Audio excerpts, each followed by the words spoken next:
What is going on, everybody? Wally here, back with another video. And in today's video, we're talking about the Destiny Weapon Tuning 2.0 update. Yes, it's what we've all been waiting for. Maybe not all of us, but a good majority of us that play PvP and maybe PvE too.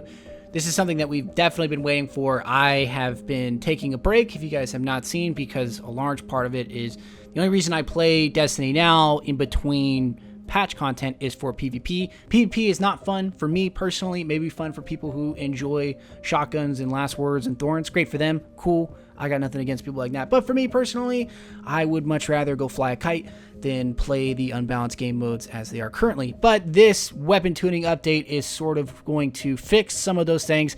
Not going to fix everything. I've read through it a couple times and I don't agree with all of the changes, but some changes are better than no changes. So it's good that they're taking an honest look at this and at least trying to deliver some of that information to us.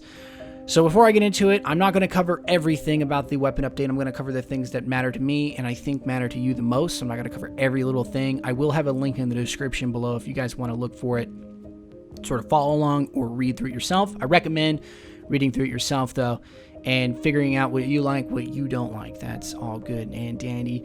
On top of that, if you guys are looking for a tentative schedule of how I'm going to accomplish some of the content on my channel for the remainder of the month and next month, and then of course going into September, there will be a link in the description below to a schedule, sort of a tentative preliminary schedule that has information regarding all of the videos that I want to accomplish. It doesn't have every single video on there that I want to hit, but it is a realistic approach to how I want to get videos done. Now, a lot of you may ask why I don't spend more time doing this or whatever. This is not my job, sadly. I have a real job outside of this. This is more of just fun for me. So when I try to get videos out, I apologize if I don't get them out like a regular YouTuber. I am not one of those individuals and I will never be one of those individuals. So if you enjoy this channel, I appreciate you for being here. But if you want me to be a YouTuber that all I do is sit here and just eat Adderall and Mountain Dew and Doritos and make lore videos, that's just not going to happen. Sadly, I cannot do that. I would love to sit here and write lore videos all day, but I can't do it. On top of that, though, I am starting work on a new series, and it's a completely different take. If you've seen the Ahamkara video, or Ahamkara, however you want to pronounce it, it is sort of like that. I did, in the description of the document, I sort of, I guess, showed what I want to go with in that. But anyway, you can look at that yourself. It's a completely different video. Let's get into this. So we're talking about the Destiny weapon tuning update. So the first and foremost, they're talking about auto rifles, and here's what they want to do in terms of goals with auto rifles. They want it to remain an optimal, close to mid-range weapon for you to use. I agree with that. They want damage, stability, and range are tuned such that the player's desires stability for reliable close quarters combat, range for better accuracy, and increased damage at distance, right? Blah, blah, blah, blah, blah, okay?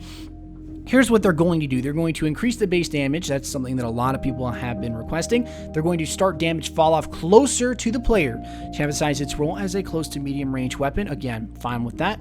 And then they're going to do a small reduction in space stability. Probably won't notice it too much. You'll get the hang of it almost, I would say, within the week of using that. Landing shots at optimal range is unaffected, but repeated precision shots require more weapon control to land consistency. And then they're going to boost damage by 10% to AI combatants. So PvE players out there that want to use auto rifles, you're going to get that opportunity to use them again. And I've noticed that too. Nobody uses them. There's relatively no point. And that is a good change. Maybe not the change that everyone wanted, but it's a good change. Change is good, not all the time, but this is a good change. Again, I don't think it's going to solve the conundrum that is PvP unbalance, but it will help sort of diversify the weapon usage in the game. Maybe not in all situations, but it will help. Next thing we're going to talk about is pulse rifles. Haven't really changed anything like that. You can read up on that. Basically, they want to make the pulse rifles essentially a 2 to 3 burst depending on victim's armor stat now. Again, this is sort of weird to me because I've always noticed it being dependent on the victim's armor stat. Take the All Fate, for example. Sometimes I've seen the All Fate 2-shot or 2-burst low armor opponents, generally hunters doing a high agility build. That's the only time I've seen him 2-burst that. I will not 2-burst like warlocks wearing the ram, for instance. So it's interesting that they're sort of making that more apparent now. I guess it just wasn't abundantly known to the public or whatever, but it's a good way to sort of push the pulses in that general direction. Again, I wish they would shift away from the whole two-burst mentality. I don't think anything in the game should kill you that fast. People want to say that it takes more skill to land those shots. I disagree. I use pulse rifles all day. They're arguably the easiest things in the game to use, just like the Thorn of the Last Word. I just wish the game would shy away from that lower time to kill. My opinion has always been the longer you hold a crosshair on a target, the more skill it takes. A lot of people disagree with that. People think that if you see someone first, you should get first dibs to kill them. Maybe, maybe not. It's all personal opinions up for debate. Scout rifles remain relatively unchanged. It's all good there. Hand cannons. Here's what they're doing to hand cannons, and this is legendary hand cannons, and I'm going to assume that this sort of affects the exotic hand cannons as well, although there is a piece about the exotic hand cannons, which I'll cover right now. So they want to start the damage fall off closer to the player to limit long-range lethality. That makes sense. I hope they actually figure this one out, because the range stat on hand cannons and on most weapons really doesn't matter. I mean, it matters, but you don't see it often enough because of the way the maps are built. The problem is with the range stat is that the maps are so close together that the range doesn't really mean anything. So for them to really take a look at that, they either have to change the maps up, make bigger maps, or they have to make the range stat actually matter more at closer ranges. So ideally, you can't cross-map someone on Bastion right now, right, with a hand cannon, but you can cross-map someone on Asylum. So that's sort of the issue, if that makes sense. They have to... I think they built range for the longer maps instead of building it for the closer maps, and since the longer maps, the bigger maps aren't really played anymore except for the Combined Arms playlist, it doesn't make too much sense. So again, I think it's going to be a shift in the right direction. Hopefully the range stat matters a lot more now. On top of it, they want to reduce final accuracy when firing from the hip. It really only affects the last word. I don't know too many players that hip fire hand cannons at all. Maybe sometimes, but generally most of your kills are not hip firing.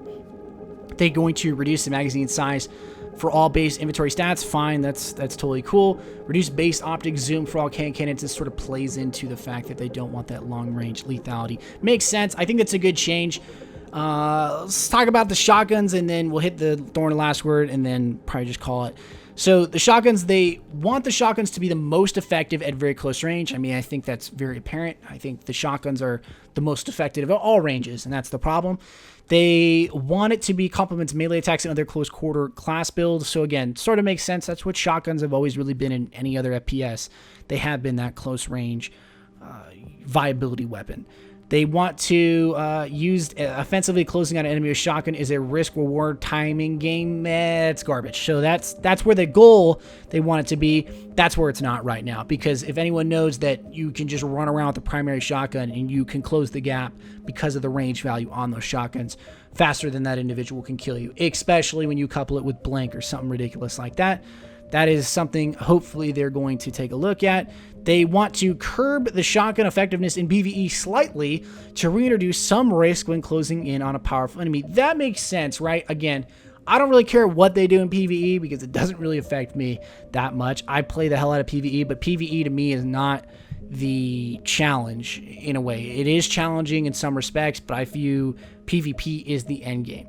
So again, sort of makes sense why they're doing that. Shotguns are very, very good in PvE, and I'm cool with that. But again, I don't really mind.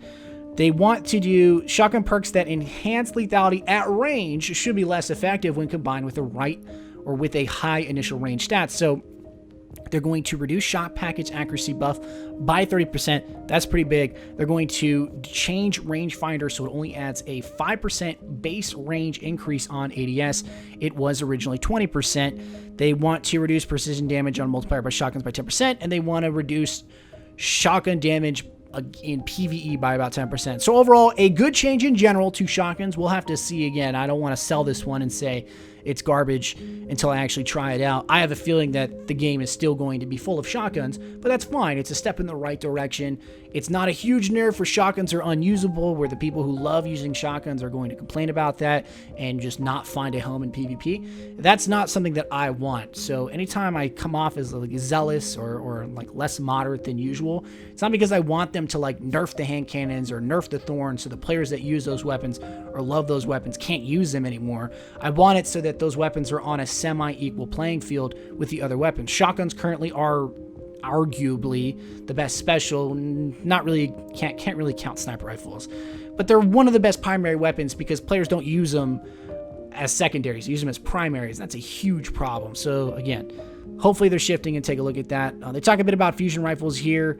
They're going to do some changes here. Again, not that big of a deal. Sniper rifles, they want to change final round on sniper rifle buffs precision damage only, not base damage. So there you go. If you're going out there ankle shooting people like I used to do and think you're hot shit, you're not going to be able to do that anymore, which is awesome. I think that final round is one of those garbage perks that they just didn't think about. They thought it was cool, but then people just started abusing the hell out of it. So now it can't be abused anymore. Good change in my opinion. I'm fine with that. Rocket launchers here, they want to change they're going to do a slight increase in blast radius. I don't know why they're doing that. That doesn't make sense to me at all. I don't have any idea. I think the only reason they're doing it is because of the fact that the Gjallarhorn is so overused, and they're going to nerf back Wolfpack rounds a little bit. And then they're going to change grenade and horseshoes proximity detonation reduced. Fine. I don't have a problem with that at all. Again, like, people complain about grenades and horseshoes as being one of those extra perks on a rocket. I think that, again, rockets and heavies should kill you instantly. There is no arguing there because you have to sort of fight for it. It only comes up once or twice in a map, and it's not like the vanilla heavy where the heavy would come up and then that would be the game. For the majority of the game would just be heavy. Because anytime you killed someone with heavy, they had heavy, you could go back and pick it up. And it was just an abundance of heavy that was a huge problem. People complain about grenades and horseshoes. That's cool, man. I don't have a problem with it personally. I use it on every single rocket because I view that as part of the meta. Again, it's all opinion here, so some people may not like it. I think it's a good change regardless. It's going to sort of reintroduce the fact that you can't just fire and forget every single time. You can still fire and forget a majority of the time, but we'll see, right? We'll have to see. Now, before we hop out, I know this has gone on a little bit longer, but again, I guess my opinion, some people care, maybe not. The last word, they're going to change it up a little bit. They're talking about Necrochasm and Hardlight here, so if you guys want to check that out, recommend it. Personally, me, again, I don't really care. Necrochasm, I will say, has a cool change. Cursebringer perk will always trigger on a precision kill. They're increasing the magazine size and its base stability. And Cursebringer Explosion has increased radius and deals more damage. So that's a good change for the Necrochasm. I think they want to get away from the unusable or vanity exotics and make them sort of more usable. Again, I don't think it's going to be the primary that everyone uses, but it is going to be sort of more enjoyable weapon to see. I don't have one, and I've been trying to get one forever since Darkblow came out. So hopefully one day I'll be able to join the ranks of complaining about Necrochasm or enjoying it now. We'll have to see. Last word, here's what they want to do to it. They're going to reduce the range stat to 10, was 20. That's fine. And they want to reduce stability to 20, was 30. Again, not a big deal because the base stability of the weapon doesn't matter with perfect balance there. That's the biggest problem. And reducing the range stat, again, 10 to 20, doesn't matter because the fact of it is simple. The maps are built in such a way that every single map is relative close quarters, that using the last word, you're not going to see that damage drop off at any point in time unless you're trying to range someone at like ridiculous ranges, like Shores of Time. If you're trying to Shores of Time range somebody, like if you're down C tunnel and you're back C spawn, you're trying to range someone from the tunnel with the last word, yeah, you'll probably notice it maybe there. Hopefully with this range change and the general range change for all hand cannons, this will be a good change in the right direction. I'm excited for that.